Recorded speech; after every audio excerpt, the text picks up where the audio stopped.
Hey folks, welcome back to the channel. Today I've got something special for you.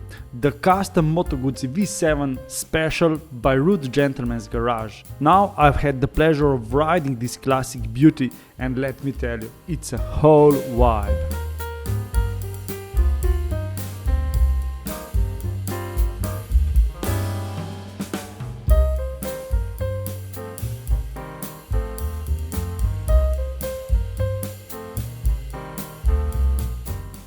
The Moto Guzzi V7 Special is by default an absolute head-turner. From the classic lines to the chrome essence, it's a true homage to Moto Guzzi's timeless design. And that V8 engine, it's not just for show, it adds character to the ride that you can feel.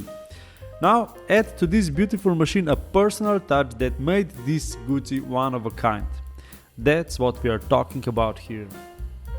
The Rude Gentleman's Garage is located in Slovenia, and as they said, customization on this V7 is a bit on the easy side, but the motorcycle is still one of the kind, and above all, it is still street legal, so the owner doesn't have any problems on the road or at the inspection every year. But that's not what matters. What matters is that they managed to add to this classic Guzzi a fresh touch. Rude Gentleman's Garage is known for its details, and there is a lot to see. The bike looks amazing.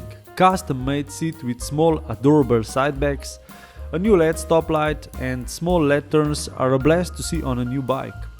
Vans grips, nice black anodized mirrors and many small changes make this V7 just a bit more special. Other than that, there is the 850cc V8 engine with good torque numbers, making cruising a blast and equally enjoyable. Handling on the V7 Special is a dream. It's nimble, easy to maneuver through traffic, and the comfortable riding position makes long rides a breeze. Trust me, on this custom Guzzi you'll be smiling from ear to ear. In comparison, I can tell it feels a lot lighter on the twisted roads than the Triumph Bonneville T100. So, the Moto Guzzi V7 Special by Rude Gentleman's Garage is not just a motorcycle, it's a perfect blend of classic and modern charm, with good performance. Riding this custom one-of-the-kind V7 Special is an experience you'll want to have over and over again. Alright, that's it for today folks. If you enjoyed this review, give it a thumbs up and don't forget to subscribe for more two-wheeled adventures. Until next time, ride safe and stay awesome!